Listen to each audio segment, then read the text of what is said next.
Everyone, welcome to your Hindi channel. और देखिए हम आ गए फिर से। तो आज हम लेकर आए हैं आपका यानी कि क्लास 10th हिंदी कोर्स ए का सैंपल पेपर नंबर 5। देखिए एग्जाम जैसा कि मैंने कहा था बिल्कुल नज़दीक है, यानी कि आप समझ लीजिए कल ही है। तो अब आपको बहुत अच्छे से सारी प्रिपरेशन करनी है और जितना भी प्रिपरेशन था मैं सारा करा चुकी हूँ। आपका रिवीजन भी पूरा हो गया, इवन प्रैक्टिस के लिए सैंपल पेपर भी हो गया। तो आज ये हमारा लास्ट सैंपल पेपर है, इसको देखकर आप रेडी कर लीजिए। और बाकी जितने भी डाउट्स हैं आपके, जितनी भी आपको और प्रॉब्लम्स हैं, तो वो तो हम लाइव सेशन में आ ही रहे हैं, तो वो हम सारी चीज़ें आपके लिए बता ही देंगे। ठीक है, तो अभी तक जितनी भी सारी चीज़ें थी सारी क्लियर हो चुकी हैं। अगर हम बात करें chapter explanation, most important question, आपके ग्रामर सेक्शन को एक्सप्लेन करना हो या राइटिंग सेक्शन हो, ग्रामर का जितनी प्रैक्टिस है, सैंपल पेपर है, PYQs है और इवन MCQs भी मैंने लाइव में सारे आपको करा दिए। सब कुछ कंप्लीट है, सारा रिवीजन कंप्लीट है, यानी कि आप पूरी तरीके से रेडी हैं एग्जाम देने के लिए। यानी कि अगर एग्जाम का पेपर आपके पास अभी भी आ जाए तो आप पूरा कर सकते हो। ठीक है, तो चलिए ये एक लास्ट पेपर है, इसको आप देखिए, समझिए और अपना पूरे जितने भी डाउट्स हैं उनको आप कलेक्ट कीजिए और बाकी हम मिलते हैं शाम को अपने इस पूरे डाउट सेशन के साथ में। ठीक है, तो बिल्कुल परेशान नहीं होते। चलिए, तो आज हम अभी पहले क्या करने जा रहे हैं, अपना सैंपल पेपर, आखिरी सैंपल पेपर है। तो क्लास 10th हिंदी कोर्स ए का सैंपल क्वेश्चन पेपर नंबर 5 है। सेशन आपका 25-26 यानी कि कल ही आपका पेपर है और ये 002। ठीक है, निर्देश आपको मैं पहले हर एक क्वेश्चन पेपर में बता चुकी हूँ, क्योंकि मैंने सारी चीज़ें आपको बताई हैं ताकि आपको पेपर पैटर्न पूरी अच्छी तरीके से समझ में आ जाए। पेपर पैटर्न को लेकर कोई कंफ्यूजन नहीं होना चाहिए, इसीलिए सैंपल पेपर मैं आपको इतने सारे करा दिए। अगर हम मॉडल सैंपल पेपर से लेकर और आज तक का सैंपल पेपर मिलाएं तो अभी तक हम 6 सैंपल पेपर कर लेंगे। ठीक है ना, एक तो CBSE का मॉडल सैंपल पेपर था और 5 सैंपल पेपर मैंने आपको प्रैक्टिस में करा दिए। तो एक तरीके से आपका पूरा फुल प्रूफ तैयारी हमने कराई है ना। तो हर पेपर में मैंने आपको क्या किया कि कुछ इंस्ट्रक्शंस बताए हैं जो होते हैं। पहला इंस्ट्रक्शन हमेशा ध्यान रखना कि आपको पूरा क्वेश्चन पेपर सीक्वेंस में करना है। कब ये चीज़ करना ही नहीं कि पहले हम राइटिंग सेक्शन कर लेते हैं, कि हम पहले व्याकरण कर लेते हैं, कुछ नहीं। तो सबसे पहला सेक्शन आपका अपठित बोध आएगा, आपको पहले वो करना है, फिर उसके बाद में व्याकरण, फिर आपकी दोनों पाठ्य पुस्तकें और फिर उसके बाद लेखन। ठीक है, यही सीक्वेंस आपका क्वेश्चन पेपर का रहेगा और सेम आपका आंसर का रहेगा।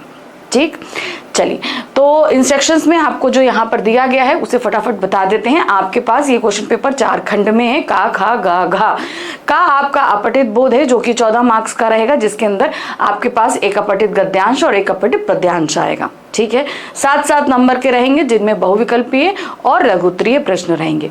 उसके बाद आपका खंड खा आएगा जो कि हमारे व्यवहारिक व्याकरण के 4 टॉपिक्स पर आधारित रहेगा। रचना के आधार पर वाक्य के भेद, पद परिचय, वाच्य और अलंकार, इन चारों टॉपिक पे आप पे 5-5 प्रश्न पूछे जाएंगे। आपको सिर्फ 4-4 प्रश्न करने हैं। ठीक है, जहां खंड का में आपके पास कोई ऑप्शन नहीं है, खंड खा में हर एक टॉपिक पे आपको एक एक क्वेश्चन का ऑप्शन रहेगा। ठीक है, तो ये करीबन 16 मार्क्स का आपके पास में रहेगा। 20 क्वेश्चन रहेंगे, 16 आपको करने होंगे, 16 नंबर का एक एक नंबर का रहेगा।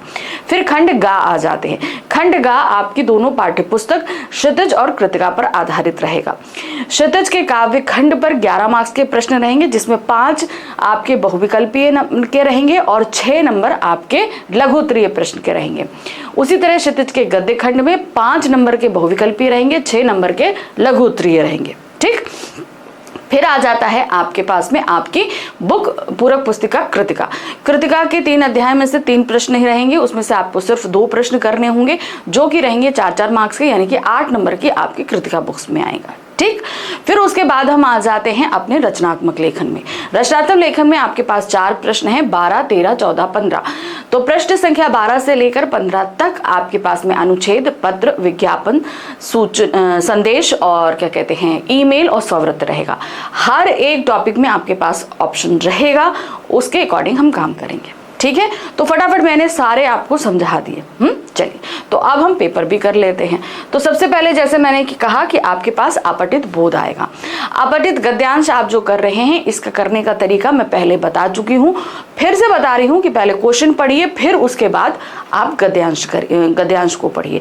तो इससे आपको आंसर निकालने में बहुत कम समय लगेगा। लेकिन ये आप ये सोचो कि हम सीधे एग्जामिनेशन हॉल में जाकर ये टेक्निक अपनाएं, तो नहीं, उसकी प्रैक्टिस आपको पहले से करनी है। चलिए देखिए, निम्नलिखित गद्यांशों को पढ़कर पूछे गए प्रश्नों के उत्तर दीजिए। 7 नंबर का प्रश्न है, 3 बहुविकल्पीय रहेंगे, 2 लघु उत्तरीय रहेंगे। ठीक है। हरियाणा के पुरातत्व विभाग द्वारा किए गए अब तक के शोध और खुदाई के अनुसार लगभग 5500 हेक्टेयर में फैली ये राजधानी ईसा से लगभग 3300 वर्ष पूर्व मौजूद थी।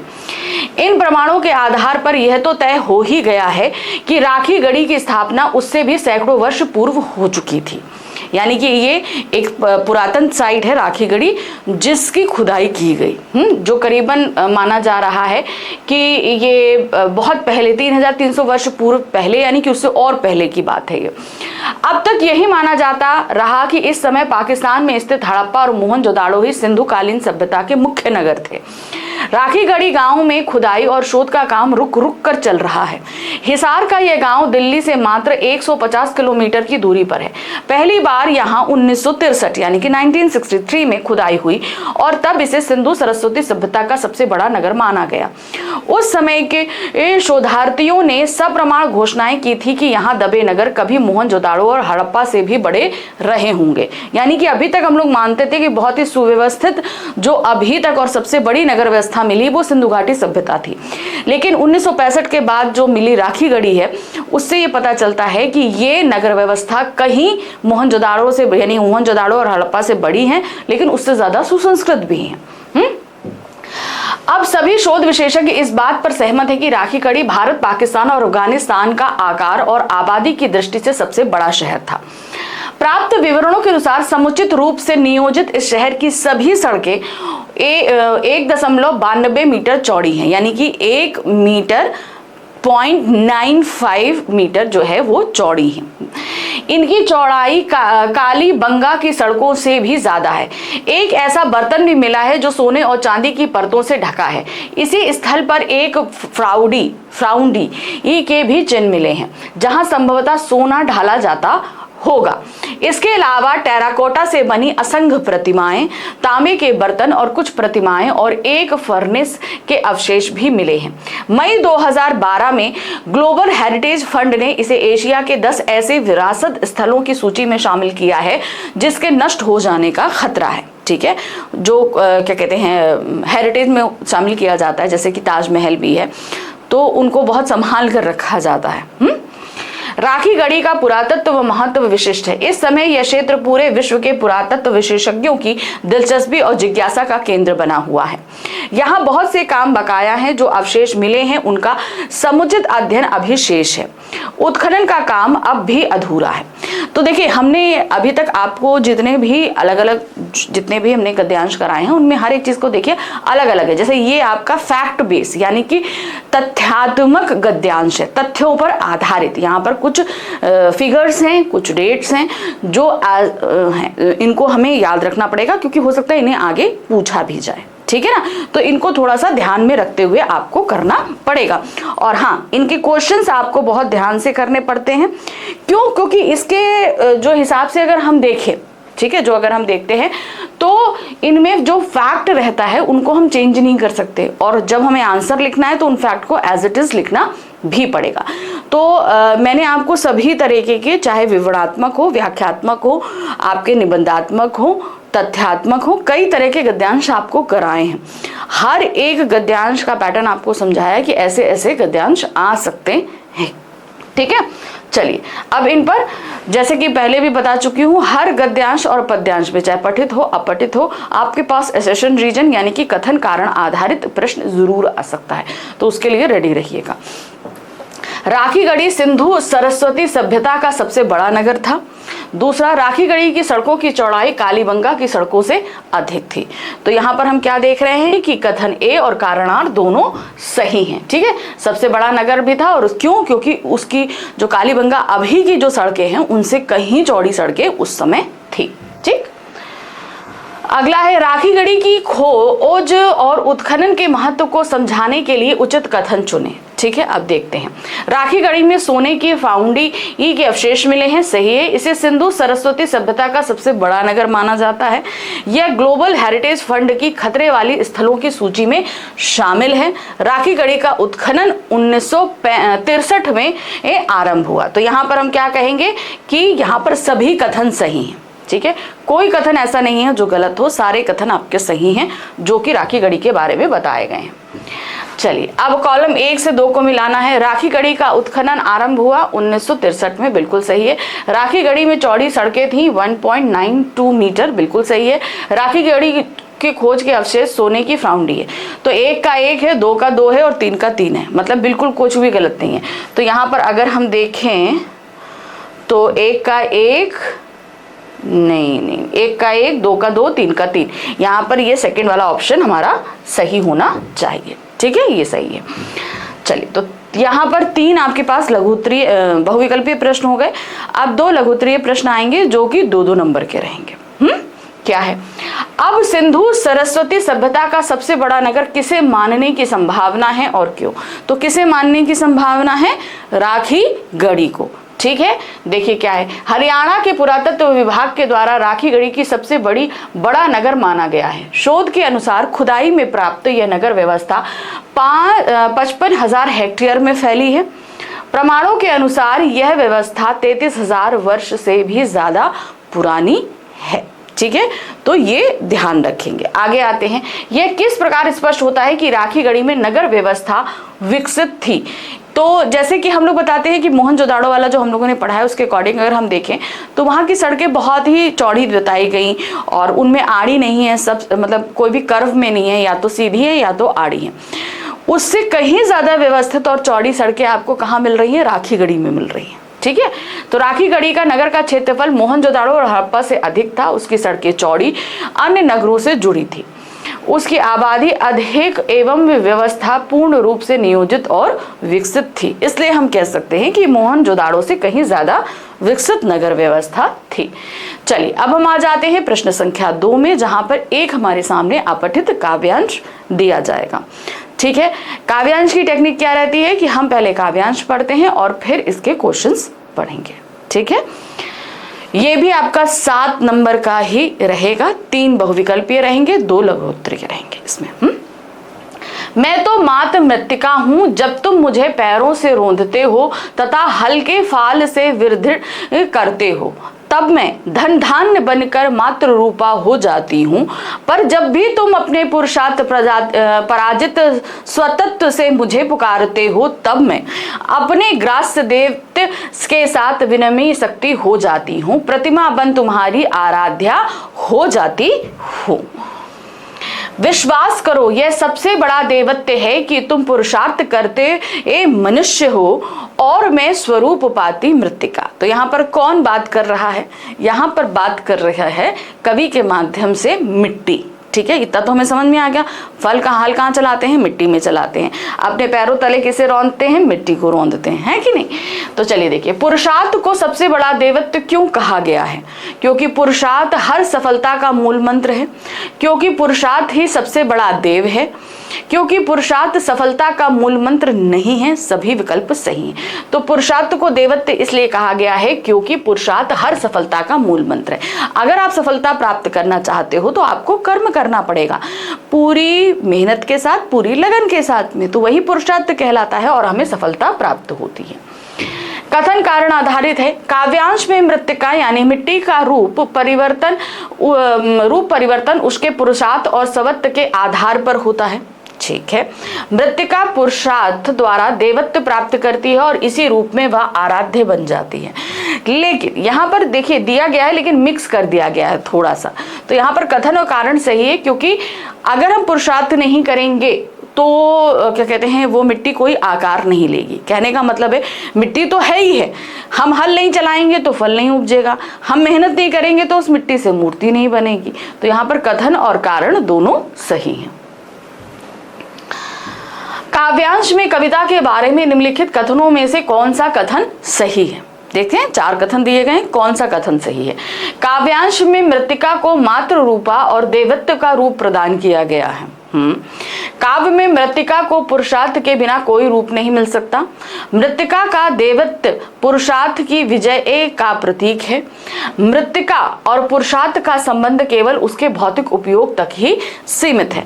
तो यहाँ कथन संख्या आपकी 1, 2 और 3 सही है।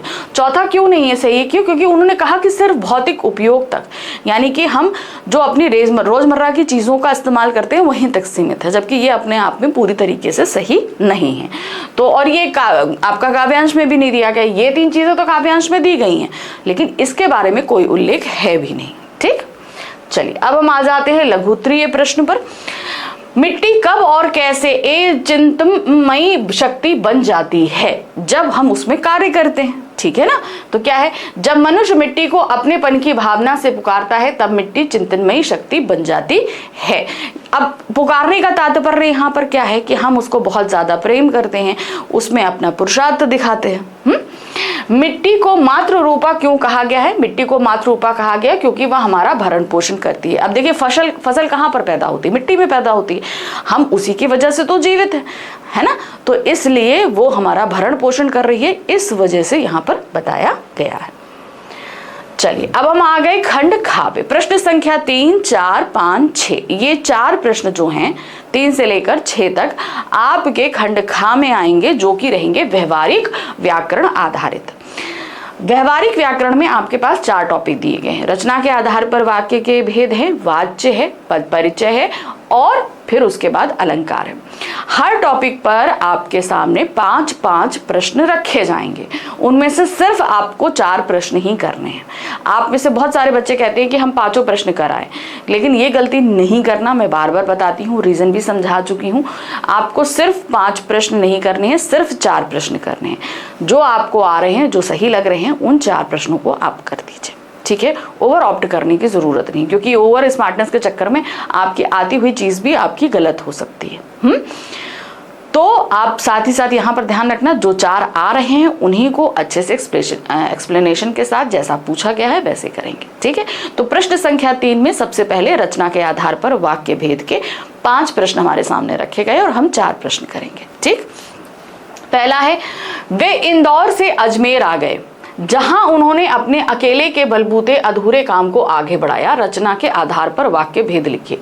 यहाँ पर ये वाक्य भेद मिश्रित वाक्य लिखा गया है। अब आप में से बहुत सारे बच्चे कहेंगे कि मैम जब हम ये पहला वाला सेंटेंस पढ़ रहे हैं, क्या लिखा है, वे इंदौर से अजमेर आ गए, तो ये हमें पूर्णता का एहसास दे रहा है। ठीक है, तो इस हिसाब से तो ये संयुक्त वाक्य में जाना चाहिए, लेकिन आपने इसे मिश्र वाक्य में क्यों डाला? हमने क्यों डाला? क्योंकि जो ये अव्यय लगा है जहां, ये क्या है, ये एक व्याधिकरण समुच्चय बोधक अव्यय है, ये आपका समानाधिकरण नहीं है। ठीक है, इसमें और, तथा, यद्यपि या इसलिए लगा होता तो हम इसे संयुक्त वाक्य में डाल सकते थे, लेकिन पहला सेंटेंस यहाँ पर पूर्ण होने के बावजूद भी जो ये अव्यय लगा है उस अव्यय के कारण इसे हम मिश्र वाक्य में डालेंगे। ठीक है, तो अब ये चीज एक नया चीज है, आपको मैंने पहले बता दिया कि हम हमेशा तक बताते आए कि संयुक्त वाक्य में जहां पहला सेंटेंस आपका पूर्ण होता है आप तुरंत उसे संयुक्त वाक्य में डाल दो, लेकिन उसके साथ हम अव्यय को भी देखते हैं। तो यहाँ पर अव्यय कौन सा लगा है? मिश्रित वाक्य का अव्यय लगा हुआ है, व्याधिकरण समुच्चय बोधक अव्यय लगा है, इसलिए पहला वाक्य संपूर्ण होते हुए भी ये मिश्र वाक्य में आएगा। अगला आ जाते हैं, कानाफूसी हुई और मूर्तिकार को इजाजत दे दी गई। सरल वाक्य में बदलिए। अब सरल वाक्य में बदलेंगे क्या? कानाफूसी के बाद मूर्तिकार को इजाजत दे दी गई। ठीक है, अगला है, अगली बार जाने पर भी मूर्ति की आंखों पर चश्मा नहीं था। मिश्र वाक्य में बदल कर लिखिए। अब यहाँ पर क्या है, अगली बार जाने पर भी मूर्ति की आंखों पर चश्मा नहीं था, ये एक सरल वाक्य है। जब इसे हम मिश्र वाक्य में बदलेंगे क्या?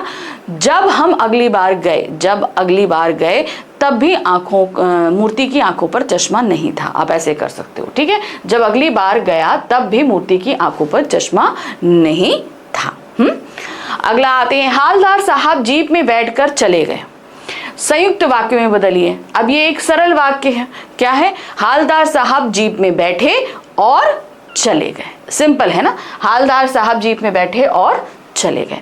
तो आप जितना प्रैक्टिस करते जाओगे, यानी आप यकीन मानो, मेरे को भी ये सारी चीजें स्टार्टिंग में नहीं समझ में आती थी, लेकिन आप लोग को पढ़ाते पढ़ाते मैंने इतनी ज्यादा प्रैक्टिस कर ली कि वो सारी चीजें अब मुझे जबानी रट चुकी हैं। अगला आते हैं, 5th क्वेश्चन है, मैंने कहा कि मैं स्वतंत्रता सेनानी के अभावग्रस्त जीवन के बारे में सब जानती हूँ। आश्रित उपवाक्य छांटकर उसका भेद लिखिए। ठीक है, अब देखिए यहाँ पर क्या है, सिंपल है। मैंने कहा कि, अब देखिए यहाँ पर की लगा है ना, तो सीधे सीधे पता है मैं स्वतंत्रता सेनानियों के अभावग्रस्त जीवन के बारे में सब जानती हूँ, ये एक संज्ञा आश्रित उपवाक्य होगा। मैंने क्या कहा था, जहां की लगता है, जिस भी सेंटेंस के पहले छोटी की लग जाएगा वो संज्ञा उपवाक्य होगा, और वो पूरा सेंटेंस, की के बाद का पूरा सेंटेंस आपका आश्रित उपवाक्य होगा। देखिए यहाँ पर कि मैं स्वतंत्रता सेनानी के अभावग्रस्त जीवन के बारे में जानती हूँ, ये संज्ञा उपवाक्य होगा, यह संज्ञा आश्रित उपवाक्य होगा। चलिए अब हम आ जाते हैं पृष्ठ संख्या 4 में, जहां पर वाच्य आधारित 5 प्रश्न रखे जाएंगे और हमें सिर्फ 4 प्रश्न करने हैं। हालदार साहब ने पान खाया। अब हालदार साहब करता है, उसके साथ ने लगा है कर्तवाच्य। अब इसे कर्मवाच्य में बदलना है तो क्या होगा, ने हटाइए, द्वारा या के द्वारा लगा दिए। हालदार साहब के द्वारा पान खाया गया, या हालदार साहब द्वारा पान खाया गया। हालदार साहब द्वारा या के द्वारा पान खाया गया, कुछ भी आप दोनों में से लिख सकते हैं। दादाजी प्रतिदिन पार्क में टहलते हैं, भाववाच्य में बदलिए। ठीक है, अब क्या होगा, टहलते हैं, ये जो क्रिया है ये दादाजी से के साथ अटैच हो रही है, बस इस क्रिया को आपको 3rd पर्सन पे डिपेंड कर देना है। ठीक है, दादाजी द्वारा प्रतिदिन पार्क में टहला जाता है। ठीक है, जाता है ये तुरंत 3rd पर्सन की तरफ, दादाजी के ऊपर डिपेंड नहीं होगी, हमने उसे 3rd पर्सन पे डिपेंड कर दिया, अन्य पुरुष पे कर दिया, और पुल्लिंग रहेगी हमेशा। दादाजी द्वारा या के द्वारा प्रतिदिन पार्क में टहला जाता है। ठीक है, तो टहला जाता है या टहला जाता है। ठीक है, दोनों में से कुछ भी कर सकते हैं। नेक्स्ट है, गांधी जी द्वारा विश्व को सत्य और अहिंसा का संदेश दिया गया। कर्तवाच्य में बदलिए। अब गांधी जी करता है, उनके साथ द्वारा लगा है, द्वारा हटा दीजिए, ने लगा दीजिए। गांधी जी ने विश्व को सत्य और अहिंसा का संदेश दिया। ठीक है, तो जब भी कर्तवाच्य से कर्मवाच्य में आपको सिर्फ वहां पे कारक बदलना है, कारक बदलेंगे अपने आप क्रियाएं चेंज हो जाएंगी। ठीक है, तो गांधी जी ने विश्व को सत्य और अहिंसा का संदेश दिया। फिर आ जाते हैं, पान कहीं आगे खा लेंगे, कर्मवाच्य में बदलिए। अब देखिए यहाँ पर फिर एक सेंटेंस ऐसा आया है जो कि कर्तवाच्य है और उसमें कर्ता मौजूद नहीं है। ठीक है, अब उसमें सिंपल क्या है कि यहाँ पर आगे हम यहाँ पर लगा देंगे, सुरेश चलो पान कहीं आगे खा लेंगे। तो क्या कहेंगे, सुरेश पान कहीं आगे खा लिया जाएगा। सुरेश चलो पान कहीं आगे खा लिया जाएगा। सिंपल, क्योंकि अब कुछ ऐसे सेंटेंस मैंने आपको पहले भी सैंपल पेपर में बताए हैं कि कुछ सेंटेंस ऐसे आ जाते हैं जिनमें आपके पास कर्ता मौजूद नहीं होता और वो कर्तवाच्य या कर्मवाच्य होते हैं। तो उसमें हमेशा एक इमेजिनेटिव कर्ता लगाओ और उसके हिसाब से वाक्य चेंज कर दो। ठीक, खिलाड़ी दौड़ नहीं सका, भाववाच्य में बदलिए। तो क्या होगा, खिलाड़ी दौड़ नहीं सका, खिलाड़ी से दौड़ा ना जा सका। ठीक है ना, तो क्या होगा, खिलाड़ी से दौड़ा नहीं जा सका या खिलाड़ी से नहीं दौड़ा गया। ठीक है, चलिए अब हम आगे प्रश्न संख्या 5 में, जहां पर पद परिचय आधारित हमारे सामने आएंगे 5 प्रश्न और हमें करने हैं 4 प्रश्न। पद परिचय को लेकर प्रॉब्लम हो रही है, ऐसे मेरे पास बहुत सारे कमेंट्स आए हैं, बहुत सारे मैसेजेस आए हैं। तो मैंने पहले भी आप लोगों से कहा है कि बेटा प्लीज आप लोग थोड़ा सा प्रैक्टिस कर लो। प्रैक्टिस कर लोगे और इसके जो डिटेल एक्सप्लेनेशन है, जहां पर मैंने आपको हर एक भेद के उपभेद वगैरह सब कुछ बताए हैं, उनको देख लो तो आपके लिए पद परिचय आसान हो जाएगा। ठीक है, चलिए तो सबसे पहला है, मूर्ति के चेहरे पर चश्मा ना था। अब मूर्ति, अंडरलाइन वर्ड है मूर्ति। मूर्ति तो बहुत तरह की हो सकती है, यानी कि एक ऑब्जेक्ट है तो वो क्या हो जाएगा, संज्ञा है। अब बहुत तरह की है, जातिवाचक संज्ञा है। मूर्ति अच्छी है, यानी कि वो स्त्रीलिंग में आती है तो हमने स्त्रीलिंग दिया। एक ही मूर्ति की बात हो रही है, एक वचन है। ठीक है, तो और कर्ता कारक है क्योंकि हम मूर्ति के बारे में ही बात कर रहे हैं, है कि नहीं। तो यहाँ पर क्या हो जाएगा, मूर्ति के चेहरे पर अच्छा एक मिनट, यहाँ पर मूर्ति के साथ के लगा है तो ये कर्ता कारक यहाँ पर नहीं होगा, यहाँ पर होगा संबंध कारक। का की के आपका कहाँ आता है, संबंध कारक में आता है। तो ये सीधे सीधे आपका क्या हो जाएगा, संबंध कारक। ठीक है, धीरे से पान वाले ए से पूछा। अब यहाँ पर धीरे से, तो धीरे से क्या आ रहा है, यहाँ पर पूछा की क्रिया बता रही है। ठीक है ना, तो पूछना कैसे संपन्न हुआ, धीरे से हुआ। कैसे का उत्तर क्या हो जाता है, रीतिवाचक क्रिया विशेषण, और पूछा था क्रिया की विशेषता को बतला रहा है। सिर्फ इतना आप लिख देंगे। ठीक है, नेक्स्ट आ जाते हैं, पत्थर से पारदर्शी चश्मा कैसे बनता। अब पत्थर से पारदर्शी चश्मा कैसे बनता, अंडरलाइन वर्ड है पत्थर। अब पत्थर क्या है, पत्थर से है, तो पत्थर तो आपका संज्ञा हो गया, जातिवाचक हो गया। पत्थर चमकीला होता है या होती है, चमकीला होता है, तो ये हमें पता है कि पुल्लिंग है। ठीक है, पुल्लिंग है, एक वचन रहेगा आपका, और साथ ही से लगा है तो संबंध कारक हो जाएगा। ठीक है, आपका यहाँ पर सॉरी से लगा हुआ है तो से में संबंध कारक कैसे होगा, पत्थर से है तो ये करण कारक होता। ठीक है ना, कारक में बहुत सावधानी, देखिए यहाँ पर भी गलतियां हो रही है ना, तो यहाँ पर जो हम देख रहे हैं गलतियां हो रही हैं, ये कारक की वजह से हो रही हैं। जैसे यहाँ पर से है तो से आपका दो जगह लगता है, एक तो अपादान कारक में लगता है और दूसरा करण कारक में लगता है। अपादान कारक में जब से लगता है तो वहाँ पर कोई चीज़ किसी से अलग होने की बात हो रही होती है, लेकिन यहाँ तो अलग नहीं हो रही, तो सीधे सीधे यहाँ संबंध कारक नहीं, यहाँ पर क्या हो जाएगा आपका करण कारक। ठीक है, चलिए, हमने उन्हें क्रोध से कभी नहीं देखा। ठीक है, हम शब्द क्या होगा, सर्वनाम होगा।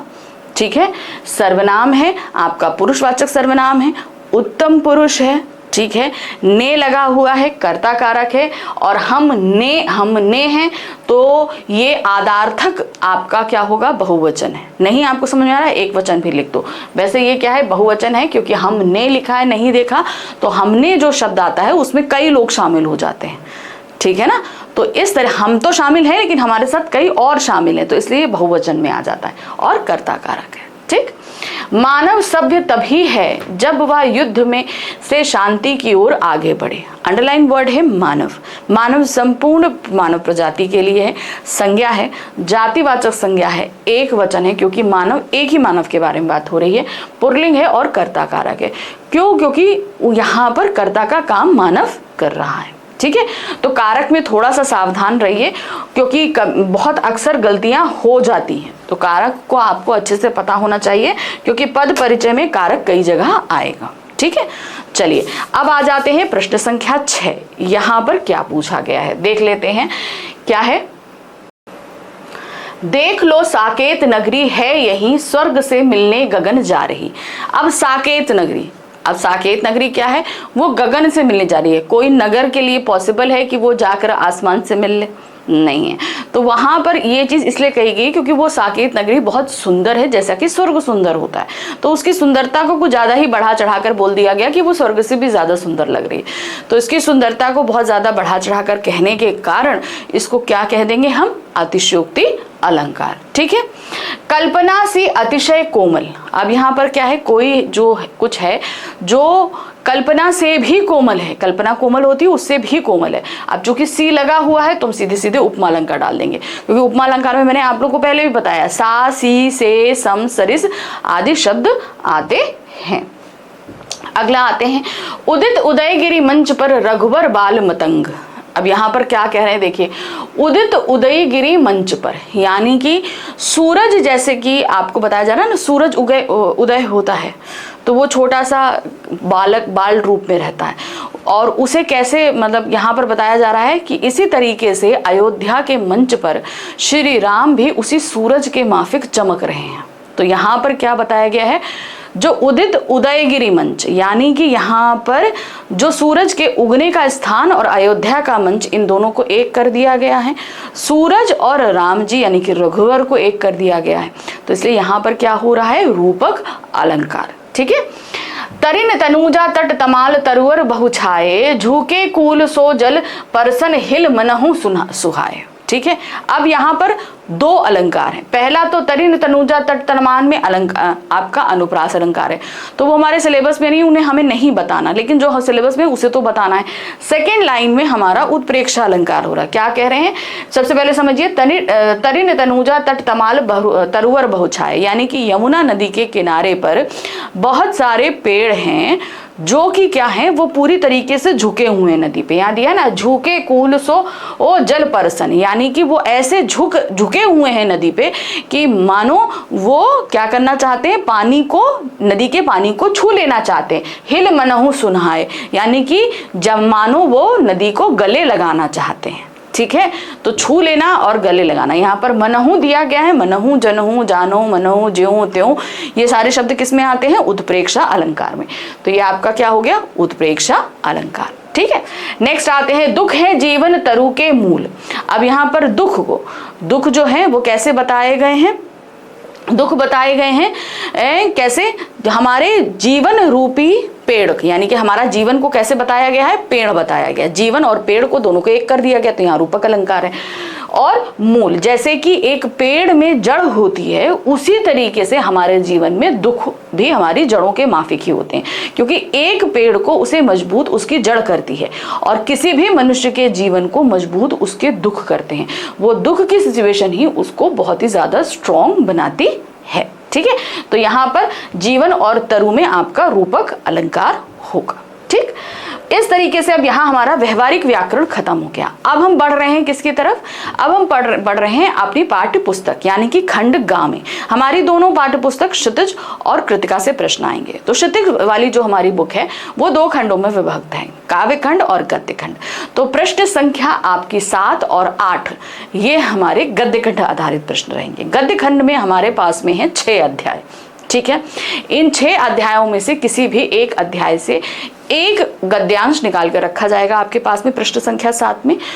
उस गद्यांश पे आपसे 5 बहुविकल्पीय प्रश्न पूछे जाएंगे और आपको 5 करने हैं, कोई भी ऑप्शन आपके पास में नहीं रहेगा। ठीक है, तो चलिए देखते हैं। और 5 करने 1-1 नंबर का रहेगा, 5 नंबर के ये प्रश्न रहेंगे।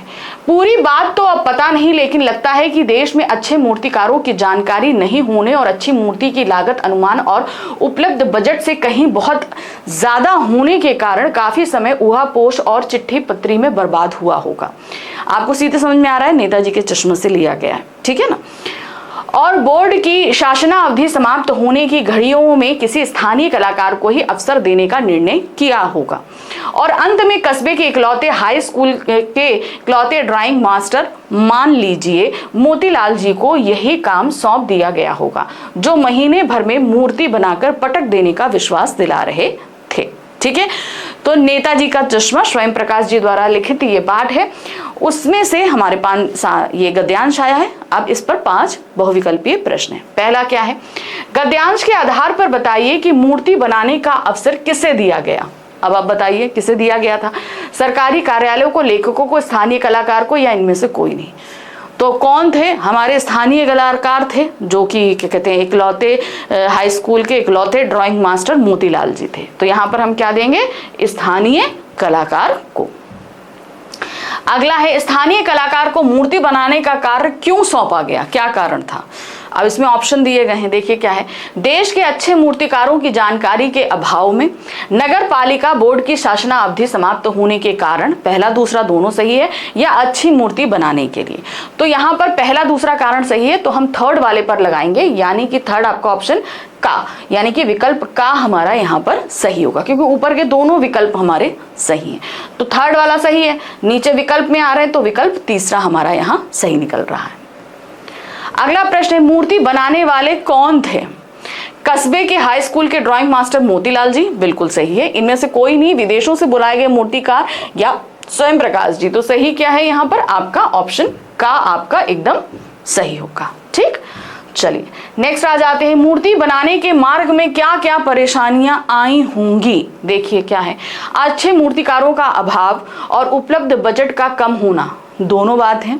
स्थानीय कलाकार का गुणी होना, अच्छे मूर्तिकारों का अभाव, उपलब्ध बजट का कम होना। तो यहाँ पर जो परेशानियां आई वो आपका क्या था, सबसे पहले अच्छे मूर्तिकारों का एक तो अभाव था और दूसरा उपलब्ध जो बजट था वो भी इनका कम था। तो ये दोनों ही कारण थे कि स्थानीय कलाकार को मौका दिया गया था, है ना। तो ये दोनों परेशानियां थी। गद्यांश के आधार पर बताइए कि मोतीलाल जी ने मूर्ति बनाने का कार्य कब पूरा करने का विश्वास दिलाया। उन्होंने 1 महीने में मूर्ति बनाकर पटक देने की बात कही थी, है ना। तो यहाँ पर कितना उन्होंने दिया था, महीने भर में पूरा करने की बात कही थी। ठीक, चलिए अब हम आ जाते हैं अपने प्रश्न संख्या 8 में। प्रश्न संख्या 8 में हमारे गद्य खंड के जो 6 अध्याय हैं, उन 6 अध्यायों में से हमारे पास सिर्फ 4 प्रश्न रखे जाएंगे। इन 4 प्रश्न में आपको 3 प्रश्न करने हैं। हर प्रश्न का उत्तर आपको देना होगा 25 से 30 शब्दों में। हमेशा मैं बोलती हूँ वर्ड लिमिट का ध्यान रखना, ये बहुत कंपलसरी चीज है। ठीक है, तो वर्ड लिमिट आपकी रहेगी कितना, 25 से 30। ओके, तो वो ध्यान रखिएगा। और साथ ही साथ हर प्रश्न के लिए आपको 2 नंबर मिलेंगे। तो जब आप 3 प्रश्न करोगे तो आपको 6 नंबर मिलेंगे। तो गद्य खंड आपका 11 नंबर का हो गया, 5 नंबर के आपके हो गए क्या बहुविकल्पी और 6 नंबर का ये। तो 11 नंबर का आपका गद्य खंड, 11 नंबर का आपका काव्य खंड। तो 22 नंबर आपकी किससे आएंगे, क्षितिज बुक से आएंगे। ठीक है, तो बहुत अच्छे से पढ़ना। बाल गोविंद भगत शीर्षक पाठ में किन सामाजिक रूढ़ियों पर प्रहार किया गया है, अपने शब्दों में लिखिए। कौन सी सामाजिक रूढ़ियां थीं, ठीक है, जिन्हें खुद बाल गोविंद भगत ने तोड़ा था। एक तो अपनी पतोहू से चिता में आग लगवाई थी और दूसरा अपने पतोहू का ही दूसरा विवाह यानी कि विधवा विवाह करने की बात कही थी, है ना। देखिए क्या है, बाल गोविंद भगत पाठ में बाल गोविंद भगत ने अपने पुत्र वधू से अपने बेटे को मुखाग्नि दिलाई, जबकि स्त्रियों को अंतिम संस्कार करने की आज्ञा नहीं दी जाती है। और भगत ने उसके पश्चात अपने पुत्र वधू का पुनर्विवाह करने का निश्चय किया, जबकि समाज में विधवा स्त्री के पुनर्विवाह का प्रचलन नहीं है। विधवा स्त्री का जो है वो पुनर्विवाह नहीं होता था। ठीक है, अगला प्रश्न है, बिस्मिल्लाह खां के व्यक्तित्व की कौन कौन सी विशेषताओं ने आपको प्रभावित किया, आप इनमें से किन विशेषताओं को अपनाना चाहोगे, कारण सहित किन्हीं 2 का उल्लेख कीजिए। अब यहाँ पर आप ये क्वेश्चन का आंसर कुछ ज्यादा ही लंबा देख रहे हो, मैंने इसे आपको खास तौर से डिटेल दिया है ताकि आप अच्छे से समझ लो। फिर इसे आप सिर्फ 2 पॉइंट्स में लिख देना, आपको हेडिंग नहीं डालनी होगी, खाली नंबर 1 डालना, पहली विशेषता लिखना, नंबर 2 डालना, दूसरी विशेषता लिखना, और आप कौन सी विशेषता अपनाओगे और क्यों बताओगे, इसे आप सिर्फ 2 लाइन में लिख देना। तो इस तरीके से 4 से 5 लाइन में आपका आंसर कंप्लीट हो जाएगा और आप वर्ड लिमिट के अंदर रहोगे। ठीक है, बिस्मिल्लाह खां के व्यक्तित्व में ऐसी अनेक विशेषताएं हैं जिनसे हम प्रभावित हुए बिना नहीं रह सकते हैं। पहला है धार्मिक उदारता। बिस्मिल्लाह खां अपने धर्म के प्रति पूर्ण सजग थे, वो 5 वक्त की नमाज अदा करते ही थे, साथ ही काशी विश्वनाथ, बालाजी और गंगा मैया के प्रति भी अपार श्रद्धा और भक्ति रखते थे। ठीक है, दूसरा है बनावटीपन से दूर। वो क्या थे, वो बनावटीपन से दूर रहते थे, दिखावा। जैसे वो एक तहमत वाला इंसिडेंट हुआ था, उनकी जो शिष्या थी उन्होंने कहा था भाई फटी तहमत आप क्यों पहनते हैं, तो उन्होंने बताया था ना, तो वो मतलब ये नहीं कि इतने बड़े वो कलाकार हैं तो दिखावा करें, ऐसा उनके अंदर नहीं था। भारत रत्न जैसे सर्वोच्च पुरस्कार के मिलने के बाद भी उनके व्यवहार में किसी तरह का कोई परिवर्तन नहीं आया। उनका जीवन हमें सिखाता है कि व्यक्ति को कभी अपनी कला पर अहंकार नहीं करना चाहिए। आपके अंदर जो है उस पर आप कभी अहंकार नहीं करो, तथा कभी यह नहीं समझना चाहिए कि उसकी कला साधना का अंत हो गया है। उनके जीवन में हमें शिक्षा मिलती है कि हमें सांप्रदायिकता से दूर रहना चाहिए तथा बड़ी से बड़ी सफलता पाकर भी अभिमान नहीं करना चाहिए। चाहे जितनी बड़ी सफलता मिले, कभी भी अभिमान नहीं करिए। प्रश्न संख्या 3 है, क्या है, लेखक गाड़ी के किस डिब्बे में चढ़ गए और क्यों, लखनवी अंदाज पाठ के आधार पर बताइए। तो किस डिब्बे में चढ़े थे, वो 2nd क्लास के डिब्बे में चढ़े थे। क्यों चढ़े थे, क्योंकि उन्होंने उसका टिकट लिया था और वो एकांत में बैठकर प्राकृतिक नजारों का मजा लेते हुए नई कहानी सोचना चाहते थे, है कि नहीं, इसलिए चढ़े थे। लेखक ने गाड़ी के 2nd क्लास के डिब्बे में सफर करने के लिए टिकट खरीदा क्योंकि लेखक ने सोचा था कि 2nd क्लास का छोटा डिब्बा खाली होगा और उसमें एकांत भी मिलेगा। लेखक को अधिक दूर तो जाना नहीं था, वह भीड़ से बचकर एकांत में नई कहानी के संबंध में अनेक कल्पनाएं करना चाहते थे और खिड़की से प्राकृतिक दृश्य देखते हुए नई कहानी की रचना करना चाहते थे। यानी क्या था, वो नई नई कहानियां सोचना चाहते थे, इसीलिए उन्हें एकांत चाहिए था और इसीलिए उन्होंने 2nd क्लास का डिब्बा का टिकट खरीदा था। अगला प्रश्न है, संस्कृति पाठ के अनुसार लेखक के पूर्वज संतान संस्कृति सभ्य से किस तरह अंतर स्थापित किया है। चलिए ध्यान से देखिए, पहले क्या संस्कृति पाठ, लेखक ने पूर्वज, जो हमारे पूर्वज, और संतान, जैसे मान लीजिए मैं संतान हूं तो मेरे पूर्वज मेरे पिताजी और दादाजी हुए, तो उनका संबंध कैसे बताया। दूसरा संस्कृत और सभ्य, अब मान लीजिए हमारे पूर्वज ने अगर कोई चीज का इजाद किया है तो वो संस्कृत है और हमने उसको इस्तेमाल कर लिया तो वो सभ्य हो गए। तो आपको इनका अंतर बताना है क्या है। ठीक है, वंश परंपरा में एक संस्कृत व्यक्ति जिस नई चीज की खोज करता है वह संतान को अनायास ही प्राप्त हो जाती है।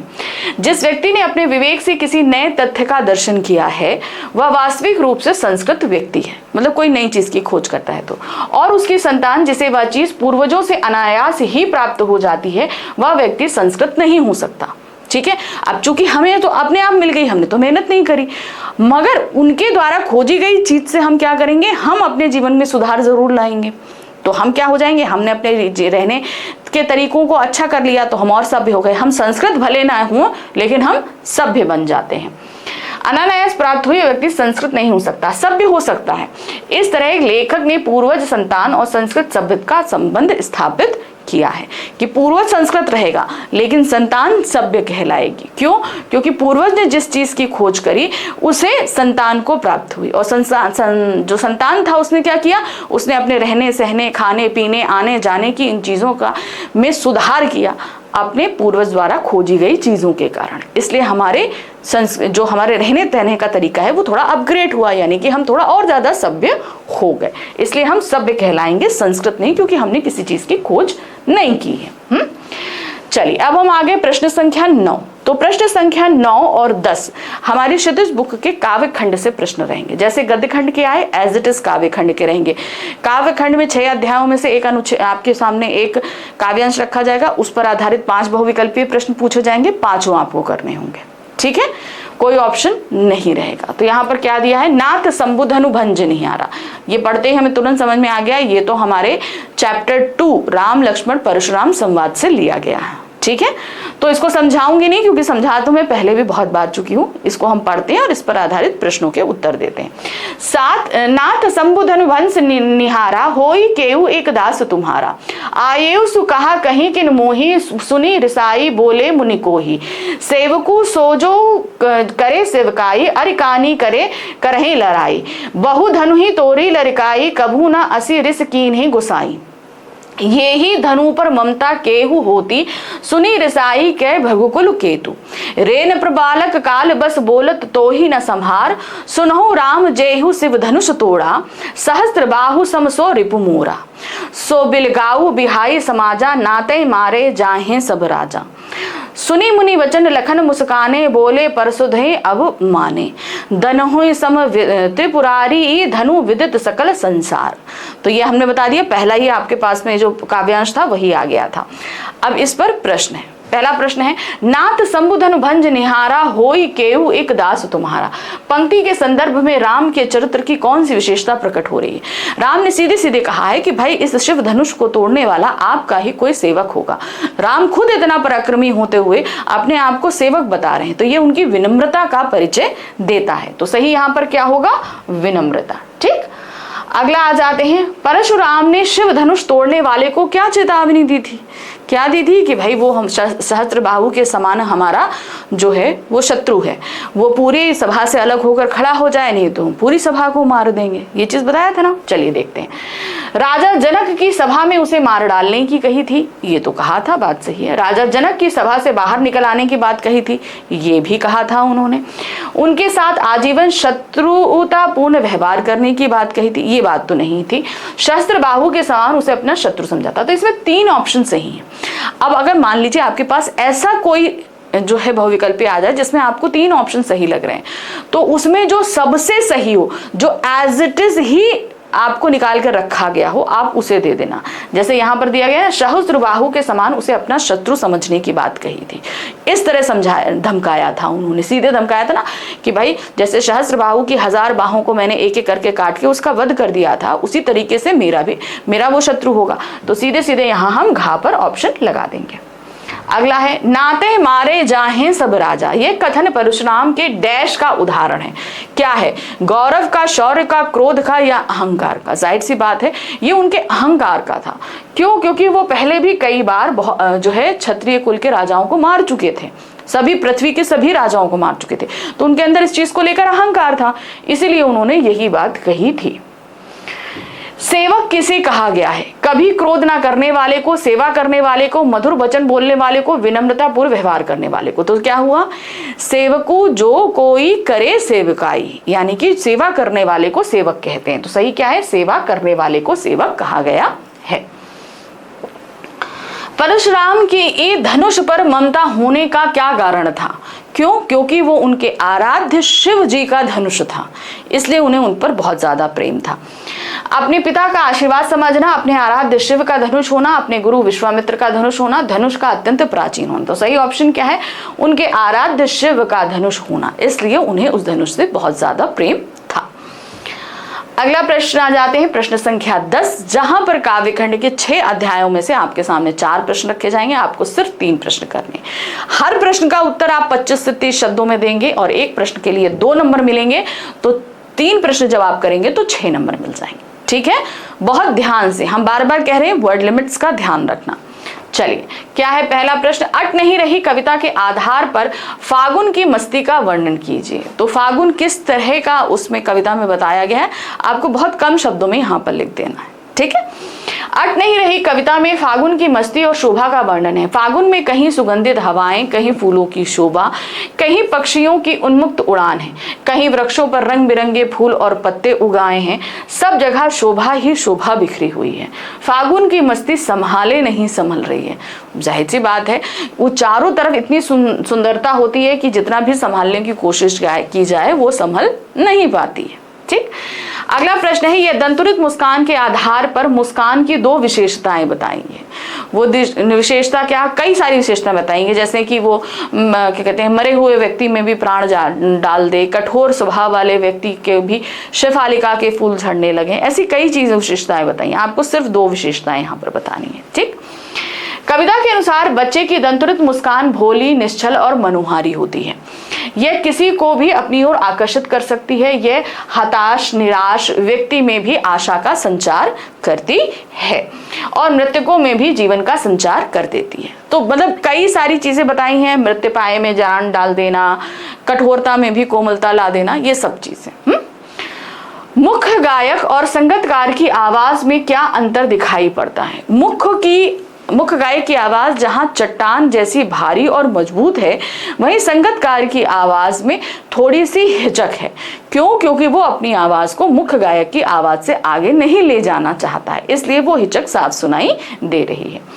मुख्य गायक की आवाज चट्टान की भांति गंभीर व भारी होती है। इसके विपरीत संगीतकार की आवाज मधुर, कंपन युक्त और कमजोर होती है, जो प्रत्येक कदम पर मुख्य गायक के स्वर में स्वर मिलाकर उसके स्वर को प्रभावपूर्ण बनाती है। चलिए, अब आ जाते हैं 4th क्वेश्चन। आत्मकथ्य काव्य में अपनी आत्मकथा के लिए कवि ने कौन कौन सा विशेषण प्रयोग किया है और क्यों? भोली है, सोई हुई है, ऐसी कई चीजें उन्होंने बोली है ना, वो विशेषण आपको बताने। जैसे क्या है, अपनी आत्मकथा के लिए कवि ने भोली विशेषण का प्रयोग किया है क्योंकि उनमें ऐसी कोई विशेष उपलब्धि जैसी बात नहीं है जिसे सुनकर लोग वाह वाह कर आनंदित हो सके। यानी कि एक कैसे ना सिंपल होता है, एक एक्स्ट्रा ऑर्डिनरी होता है, एक सिंपल होता है। तो उनकी कथा भोली सी यानी कि सिंपल है। तो उसमें कुछ ऐसा उन्होंने क्यों कहा? क्योंकि वो सीधे सीधे कह रहे हैं कि उन्होंने अपनी लाइफ में कोई इतने अचीवमेंट नहीं किए कि वो आत्मकथा लिखें, है कि नहीं।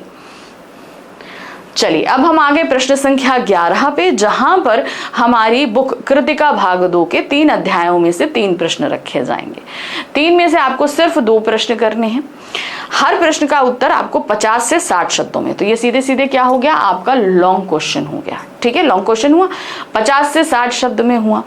अब जब एक प्रश्न आप करेंगे तो उसके लिए आपको मिलेंगे 4 नंबर, 2 प्रश्न करेंगे तो आपको 8 नंबर मिलेंगे। ठीक है, तो बहुत सावधानी से करना।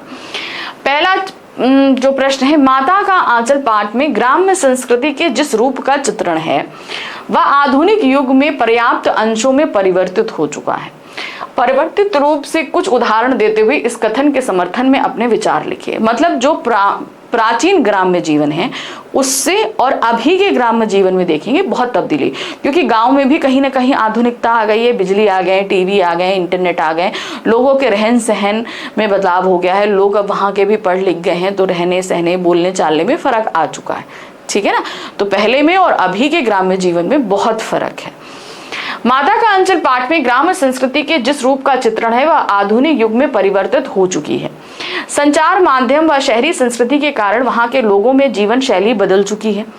वहां के लोग भी उन आधुनिक भौतिक साधनों से संपन्न हैं जिससे शहर के लोग संपन्न हैं। जैसा हमने कहा अभी, संयुक्त परिवारों का स्थान अब एकल परिवारों में ले लिया है। मतलब ग्रामीणों में भी अब एकल परिवार आपको देखने को मिलता है। मकान सिमट गए हैं, कच्ची सड़कों का स्थान अब पक्की सड़कों ने ले लिया है। गांवों में अब बिजली की भी व्यवस्था है। वहां के बच्चे अब मोबाइल, लैपटॉप, आईपैड का प्रयोग करने लगे हैं। खेल व खेलने की सामग्री बदल गई है। खेल व खिलौने महंगे हो गए हैं। वहां के नागरिक आज हर क्षेत्र की जानकारी रखते हैं। वे परिवेश के प्रति जागरूक हैं, बैंक की सुविधा उन्हें प्राप्त है, उत्तम खाद बीज व कृषि साधनों का प्रयोग करते हैं। किसान अब पढ़ लिख गया है, अपनी शिक्षा का प्रयोग वह अब खेती में करने लगे। सिंपल सी एक चीज है कि मतलब वो क्या कर रहे हैं, अब पहले से ज्यादा कहीं आधुनिक हो गए हैं। दूसरा प्रश्न है, लेखक ने अपने आप को हिरोशिमा विस्फोट का भोक्ता कब और किस तरह महसूस किया? उन्होंने कब महसूस किया था? जब वो हिरोशिमा गए थे और वहां पर उन्होंने घूमते हुए एक पत्थर पर एक व्यक्ति के एक झुलसे हुए पत्थर पर उजले व्यक्ति की छाया को देखा। तब उन्होंने उस समय उन्हें ऐसा लगा कि जैसे लगता है कि जब परमाणु विस्फोट हुआ तो वो उसी समय वहां पर मौजूद थे, तो वो अंदर तक उस चीज को महसूस कर पाए थे। वो उनके भोक्ता होने का एकदम सही समय था। लेखक हिरोशिमा के बम विस्फोट के परिणामों को अखबारों में पढ़ चुका था। लेखक ने अपनी जापान यात्रा के दौरान हिरोशिमा का दौरा किया था। वह उस अस्पताल में भी गया जहां आज भी उस भयानक विस्फोट से पीड़ित लोगों का इलाज हो रहा था। इस अनुभव द्वारा लेखक को उसका भोक्ता बनना स्वीकार नहीं था, यानी कि यह अनुभव उनको बिल्कुल मतलब जो उन्होंने कहा था वो तब तक उन्होंने उस चीज को फील नहीं किया था। कुछ दिन पश्चात जब उसने किसी स्थान पर एक बड़े से पत्थर पर एक व्यक्ति की उजली छाया देखी, संभवतः विस्फोट के समय कोई व्यक्ति उस स्थान पर खड़ा रहा होगा। विस्फोट से विसर्जित रेडियो धर्मी पदार्थ ने उस व्यक्ति को भाप बनाकर उड़ा दिया, मतलब एकदम वो भाप बनकर उड़ गया, पत्थर को झुलसा दिया, इस प्रकार जैसे समूची दुर्घटना उस पत्थर पर लिख गई हो। इस प्रत्यक्ष अनुभूति ने लेखक के हृदय को झंझोर दिया। इस प्रकार लेखक हिरोशिमा के विस्फोट का भोक्ता बन गया, यानी कि उन्हें उस समय लिटरली महसूस होने लगा जैसे कि वो उस समय वहां पर मौजूद थे जब हिरोशिमा में वो परमाणु विस्फोट हुआ था। तीसरा प्रश्न है, साना साना हाथ जोड़ी पाठ के आधार पर लायूं की प्राकृतिक सुंदरता का वर्णन कीजिए और यह भी बताइए कि यह सुंदरता कैसे बची हुई है। तो लायूं में बहुत ऊंचे ऊंचे पहाड़ थे, बर्फ से ढके हुए पहाड़ थे ना, तो वो अभी भी क्यों बचे हुए हैं, ये भी रीजन। तो चलिए देखते हैं। लायूं गगनचुंबी पहाड़ों के तले एक छोटी सी शांत बस्ती थी। चारों तरफ बहुत ऊंचे ऊंचे पहाड़ थे बर्फ से ढके हुए और ये उनके बीच में था। दौड़ भाग भरी जिंदगी से दूर शांत और एकांत जगह। लेखिका अपनी थकान उतारने के लिए तिस्ता नदी के किनारे एक पत्थर के ऊपर जा बैठ गई। रात होने पर गाइड नार्के के साथ अन्य लोगों ने नाचना गाना शुरू कर दिया। लेखिका की सहेली मणि ने भी बहुत सुंदर नृत्य किया।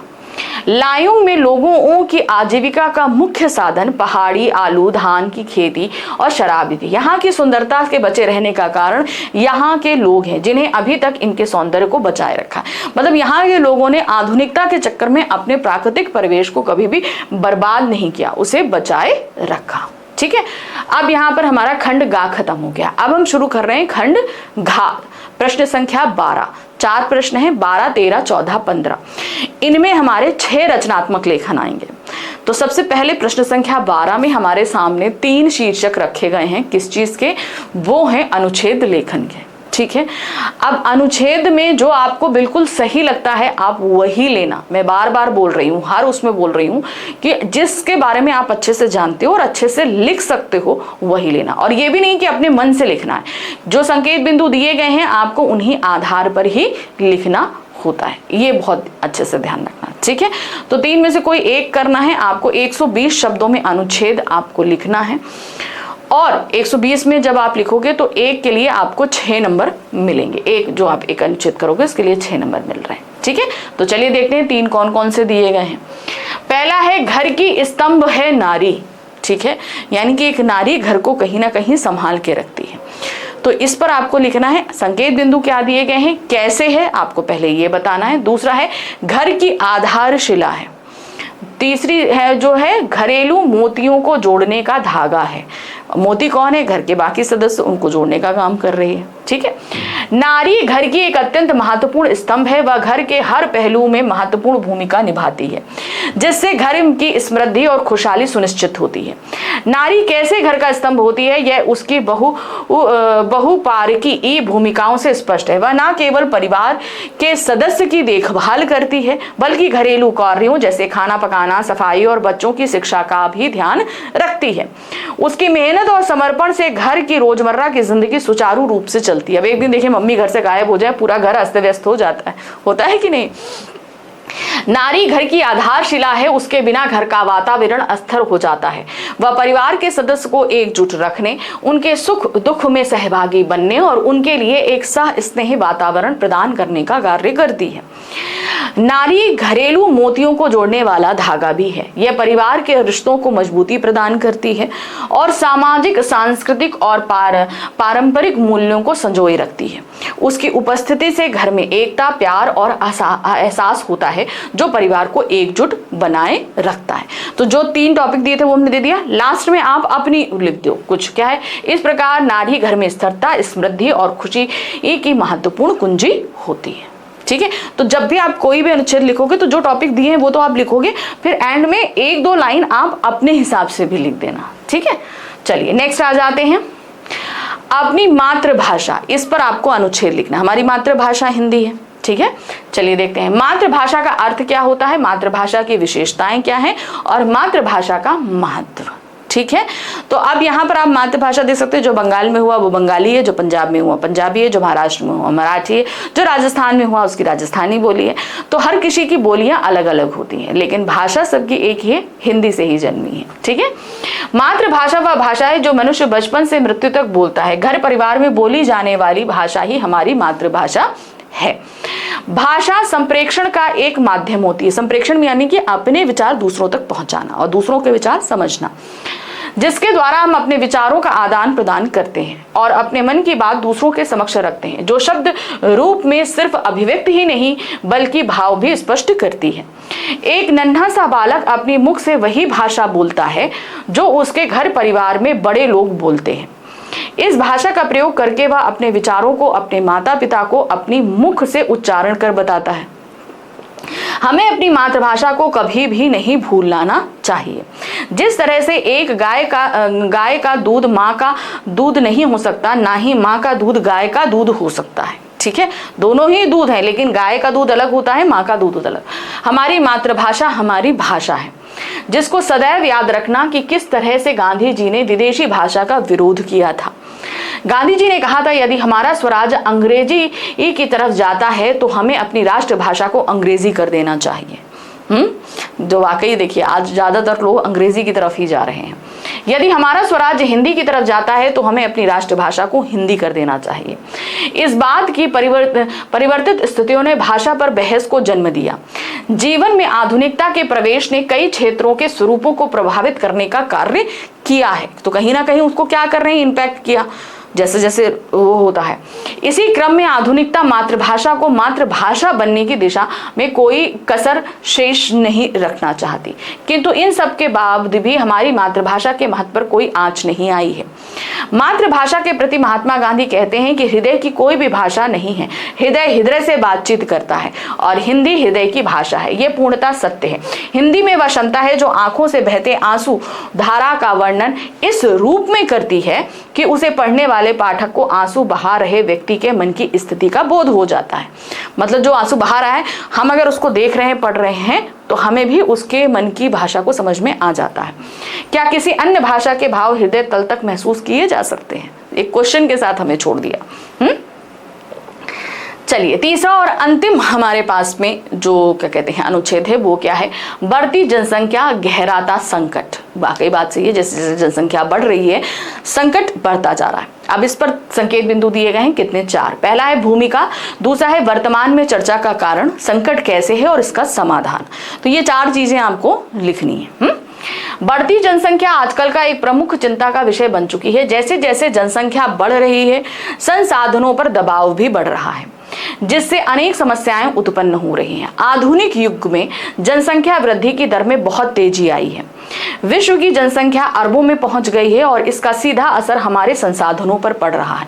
भाई संसाधन तो सीमित है, जनसंख्या बढ़ेगी तो उतना संसाधन उतने, जैसे एक रोटी हम 2 में बांटेंगे तो आधा आधा रोटी आएगी, और एक ही रोटी को हम 4 में बांटेंगे तो उनको 1/4 मिलेगी, कम हो जाएगी। उसी तरह हमारे संसाधन सीमित है। भाई जो चीज 50 लाख लोगों में बटेगी, अगर उसे हम 1 करोड़ लोगों में बांटेंगे तो वो और कम हो जाएगी, है कि नहीं। अधिक जनसंख्या का मतलब है कि अधिक खाद, पानी और आवास की आवश्यकता, जो हमारी सीमित संसाधनों पर भारी दबाव डालती है। बढ़ती जनसंख्या से कई संकट उत्पन्न हो रहे हैं। पर्यावरण समस्याएं जैसे कि वनों की कटाई, जलवायु परिवर्तन और प्रदूषण बढ़ रहा है। जीवन की गुणवत्ता में कमी आ रही है और सामाजिक असमानताएं भी बढ़ रही हैं। अधिक जनसंख्या का अर्थ है अधिक भीड़ भाड़, कम रोजगार के अवसर और गरीब और अमीर की बढ़ती खाई, उनके बीच के हैं डिफरेंस, अमीर बढ़ता चला जा रहा है, गरीब और गरीब होता चला जा रहा है। इस संकट से निपटने के लिए जनसंख्या नियंत्रण के उपाय जरूरी हैं। परिवार नियोजन, शिक्षा, विशेषकर महिलाओं की शिक्षा और स्वास्थ्य सेवाएं की पहुंच को बढ़ाना चाहिए। अब समाधान पे हम चल रहे हैं। साथ ही संसाधनों का विवेकपूर्ण उपयोग और पुनर्चक्रण को प्रोत्साहित करना भी चाहिए, यानी कि जितना जरूरी है उतना आप प्रयोग करिए और उन संसाधनों को दोबारा पनपने का मौका दीजिए। इन प्रयासों से हम जनसंख्या वृद्धि के प्रभावों को कम कर सकते हैं और एक स्थिर भविष्य की दिशा में कदम बढ़ा सकते हैं। जनसंख्या तो हमें रोकनी है, लेकिन संसाधनों को भी हमें सोच समझकर इस्तेमाल करना है। अब आ गए प्रश्न संख्या 13, जहां पर हमारे सामने 2 पत्र रखे गए हैं। एक औपचारिक पत्र रहेगा, एक अनौपचारिक पत्र रहेगा। जो आपको ठीक लगता है उसे आप करिएगा, जिसके बारे में आप अच्छे से लिख सकते हैं, जिसका आपको फॉर्मेट अच्छे से याद है। ठीक है, तो इनमें से आप जो भी पत्र करेंगे वो 100 शब्दों में आपको पत्र करना है और एक के लिए आपको मिलेगा 5 नंबर। ठीक है। केंद्रीय विद्यालय कानपुर में निशुल्क टीकाकरण, यानी कि कोविड जो निशुल्क टीकाकरण हुआ था ना, की व्यवस्था की गई है, जिसमें क्षेत्र के 15 से 18 वर्ष तक के बच्चों को टीका लगाया गया है। इसकी जानकारी देते हुए किसी दैनिक हिंदी समाचार पत्र के संपादक को पत्र लिखिए। अब आपको ये जानकारी देनी है, समाचार पत्र में लिखनी है, तो ये एक संपादकीय पत्र है, औपचारिक पत्र है। तो औपचारिक पत्र में जिसको हम पत्र लिख रहे हैं वहां से हम शुरू करते हैं। क्या लिखेंगे? सेवा में दैनिक जागरण, संपादक महोदय, पनकी, कानपुर। फिर आप डेट डाल देंगे। विषय रहेगा निशुल्क टीकाकरण कोविड की जानकारी देने हेतु। ठीक है, अब महोदय करके लिखेंगे आप अंदर की विषय वस्तु। निवेदन है कि कानपुर में 15 से 18 वर्ष तक के किशोरों का कोविड टीकाकरण शुरू हो चुका है। इसी तत्वाधान में पनकी के केंद्रीय विद्यालय एक क्रमांक 4 में निःशुल्क टीकाकरण की व्यवस्था की गई है, जिसमें क्षेत्र के 15 से 18 तक के टीका लगाया जाएगा। दोपहर 3 बजे तक करीब 160 किशोरों को टीका लगाया गया। सुरक्षा के लिए यह लगवाना आवश्यक है, इसी बात का समर्थन करते हुए इस कैंप की व्यवस्था की गई। विद्यालय के अतिरिक्त अन्य किशोरों ने भी इस कैंप का लाभ उठाया। आशा करता हूं कि आप मेरे इस पत्र को अपने समाचार पत्र में स्थान देंगे। धन्यवाद, भवदीय अलंकार। तो ये पत्र सिर्फ इसलिए छापा गया, सिर्फ एक इंफॉर्मेशन देने के लिए कि ऐसा टीकाकरण का प्रोग्राम यहाँ पर रखा गया और लोगों को जागरूक भी किया गया और प्रोत्साहित भी किया गया कि वो भी अपने क्षेत्रों में इस तरह का टीकाकरण प्रोग्राम रखें। ठीक है, अब अथवा करके दूसरा पत्र है। क्या दिया गया है? अपनी गलत आदतों के पश्चाताप करते हुए अपनी माता जी को पत्र लिखिए और उन्हें आश्वासन दिलाइए कि फिर ऐसा ना होगा। ठीक है, आपके अंदर कुछ गलत आदतें हैं जो माता जी को पता चल गई, जिससे वो बहुत आहत हुई हैं। अब माता जी को आपको सॉरी भी बोलना है और उन्हें आश्वस्त करना है कि आप ऐसा आगे नहीं करेंगे। तो ये एक अनौपचारिक पत्र है, तो इसमें आप अपना एड्रेस पहले लिखेंगे। क्या है? रिठोला, नई दिल्ली, 22 मार्च 2025। जो भी जिस तारीख को लेटर लिख रहे हैं वही डेट डालेंगे। आदरणीय माताजी चरण कमल स्पर्श, यानी कि चरण स्पर्श। ठीक है, कल 23 मार्च को शाम को मैं बाजार गया था। वहां एक दुकान के काउंटर पर किसी का सुंदर पेन देखकर मेरा मन ललचा गया। और आपको पता है पेन इकट्ठा करने का मुझे कितना शौक है, तरह तरह के पेन इकट्ठा करने का। इसीलिए मैंने बिना कुछ सोचे समझे उसे उठा लिया। यद्यपि मैं सिर्फ उसे अपने हाथों से देखना चाहता था। वहां बहुत भीड़ थी और पेन ना पाकर दुकानदार ने शोर मचा दिया और लोग मुझे देख रहे थे क्योंकि मैं उस पेन को देखने में व्यस्त था। मुझे बड़ी शर्मिंदगी हुई और इससे पूरे परिवार का नाम बदनाम हुआ। मुझे खेद है कि मुझे ऐसा नहीं करना चाहिए था, अतः आपसे क्षमा याचना करता हूं। मैं आपको विश्वास दिलाता हूं कि भविष्य में ऐसी पुनरावृत्ति नहीं होगी। आपका आज्ञाकारी बेटा दिनेश। ठीक है, तो इस तरीके से उसने माफी भी मांग ली और आश्वस्त भी कर लिया कि हम आगे फ्यूचर में ऐसा नहीं होने देंगे। ठीक, चलिए अब आ जाते हैं प्रश्न संख्या 14, जहां पर हमारे सामने एक स्ववृत्त और ईमेल, इन दोनों में से कोई एक करना होगा। ठीक है, जो भी आप करोगे ये बहुत सावधानी से, जिसका आपको फॉर्मेट अच्छे से पता है आप वही काम करना। ठीक है। अगर हम बात करते हैं क्या कहते हैं ईमेल की, विज्ञापन और संदेश, ये 3 चीजें आप हमेशा बॉक्स में ही लिखेंगे, ठीक। तो सबसे पहले हमारे पास जो आया है, जो भी आप करोगे 5 नंबर का रहेगा, 100 शब्दों में आपको समेटना है, चाहे स्ववृत्त हो चाहे ईमेल। खादी ग्रामोद्योग बोर्ड किम्सने कैंप दिल्ली के महाप्रबंधक को विक्रय प्रतिनिधि यानी कि सेल्स एग्जीक्यूटिव पद के लिए स्ववृत्त सहित आवेदन लिखना है, ठीक है।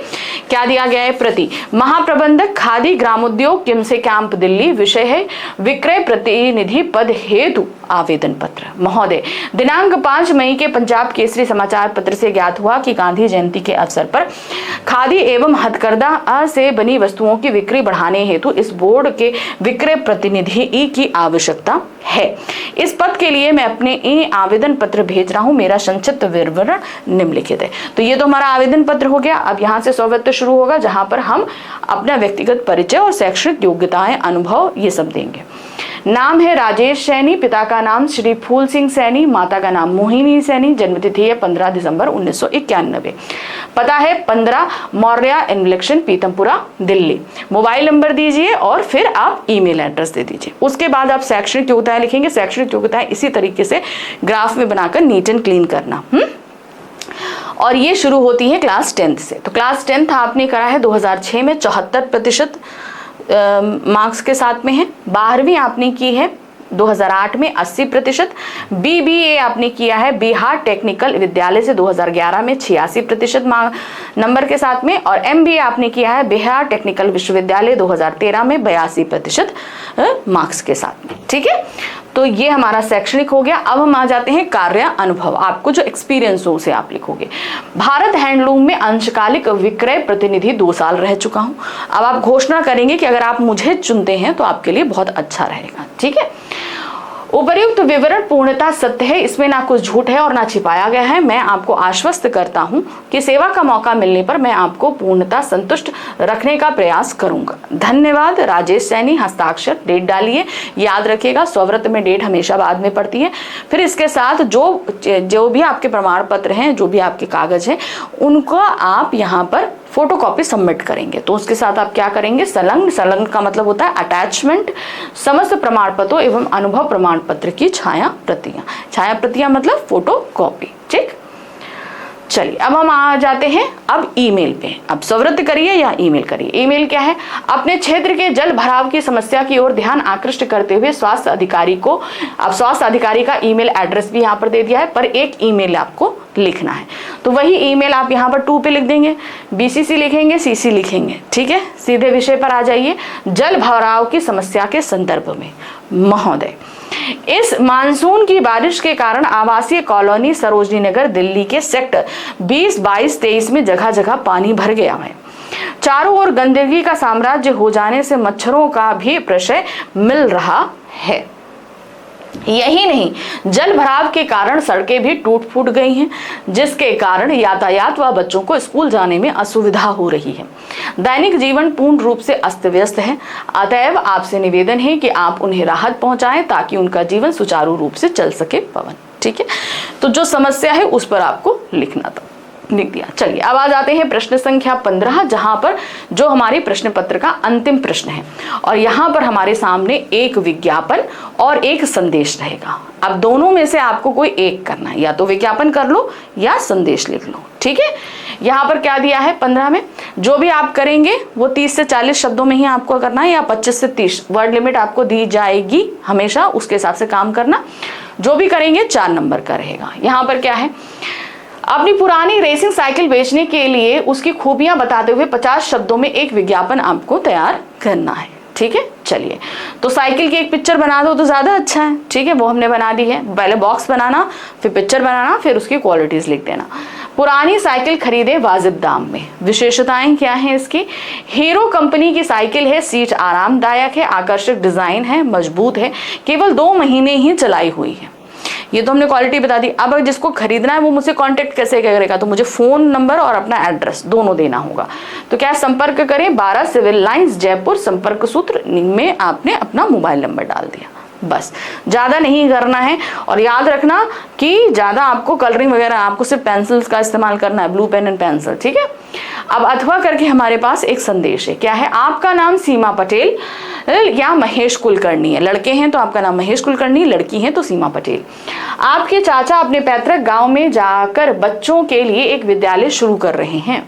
उनके इस कार्य को सफलता हेतु लगभग 60 शब्दों में शुभकामना लिखना है। अब आप उनको शुभकामना दे रहे हैं तो पहले बॉक्स बनाना, फिर लिखना शुभकामना संदेश, डेट डालना, समय डालना, प्रिय चाचा, बहुत बहुत शुभकामनाएं आपके पैतृक गांव में विद्यालय की शुरुआत के लिए। आपका यह कार्य न केवल शिक्षा को बढ़ावा देगा बल्कि गांव के बच्चों के भविष्य को भी रोशनी देगा। आपके प्रयासों से समृद्धि और सामाजिक सुधार हो, यही कामना करता हूं। शुभकामनाएं, सीमा पटेल या महेश कुलकर्णी। और इस तरीके से ये आपका पूरा खत्म हो गया। ठीक है, तो यहाँ अभी तक मैंने आपको पूरे 5 सैंपल पेपर करा दिए हैं। आपकी पूरी तैयारी हो चुकी है। मेरी तरफ से मैंने पूरी हर एक चीज आपको तैयार करा दी है। अभी भी कोई डाउट है तो उसके लिए हम आपको मिलेंगे शाम को, ताकि जितने भी डाउट्स हैं उन्हें हम पूरा कर सके। ठीक है, तो चलिए जल्दी मिलेंगे दोबारा अपने इस डाउट सेशन में। लेकिन तब तक आपको वीडियो कैसा लगा जरूर बताइए, लाइक सब्सक्राइब शेयर कीजिए और हाँ, बहुत अच्छे से एग्जाम करिए। ठीक है, चलिए मिलते हैं दोबारा। Thank you for watching, bye bye.